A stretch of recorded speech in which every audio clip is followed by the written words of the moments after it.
Good evening and welcome to the BBC News at 6. Hundreds of new free schools will be opened across England over the next 5 years. That's what the Conservatives are promising if they win the election. David Cameron says it will mean 250,000 new places and will help improve standards and classroom discipline.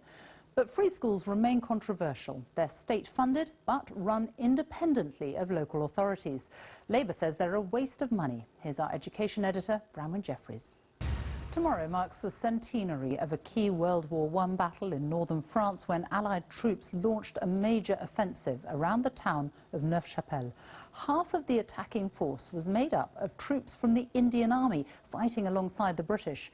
During the course of the war, an estimated 4 million colonial soldiers, porters and labourers served the Allied cause. 1.5 million volunteers came from India. And it's thought around 1 million Africans were forced into being porters and carriers for the troops. Rita Chakrabarti looks back at their legacy.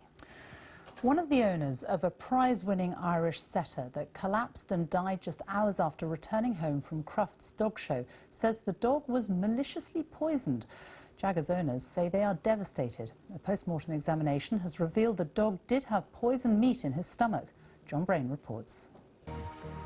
Good afternoon and welcome to the BBC News at 1. David Cameron has told MPs there is a compelling case to act against the Islamic State group in Syria as well as Iraq, and he had to convince them to vote in favour.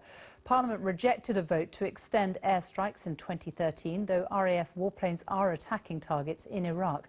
But in the last few minutes, David Cameron told MPs that he believed that Britain should attack targets in Syria and that the case for doing so had only grown stronger after the Paris attacks. Here's what he said. Thank you. French police have carried out almost 130 more raids overnight on suspected Islamist extremists across the country as they continue to hunt for those responsible for Friday's attacks in Paris. There are reports that police have found a safe house used by the attackers in Bobigny, a suburb of Paris. Around 115,000 extra security personnel have been mobilised in the wake of the attacks, in which 129 people were killed. France has also called on other EU states to give it help using an article in the EU Lisbon Treaty that's never been used before.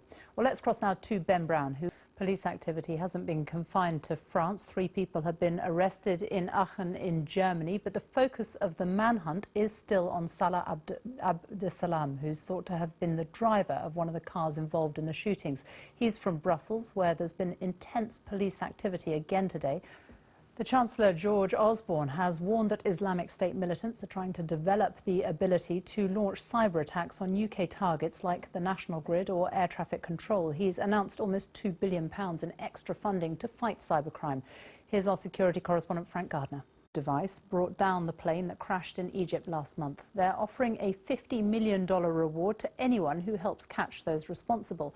The Islamic State group says it carried out the attack. This morning, the Egyptian authorities said 2 workers at Sharm el-Sheikh airport have been arrested. Here's our Moscow correspondent, Steve Rosenberg.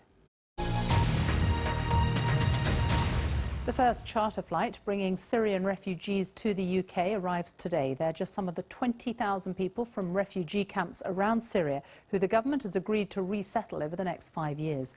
The Home Secretary, Theresa May, says those who arrive in the UK will have been thoroughly screened to ensure they do not pose a threat. The plane is due to arrive in Glasgow later this afternoon, as Lorna Gordon now reports. Prices and cheaper fuel mean the UK has now been in deflation for 2 months in a row. The latest figures show the Consumer Prices Index remained unchanged last month at minus 0.1%. Inflation has now been at or close to zero for 9 months, its lowest level since March 1960. As our economics correspondent Andy Verity reports, much of it is down to the strength of the pound.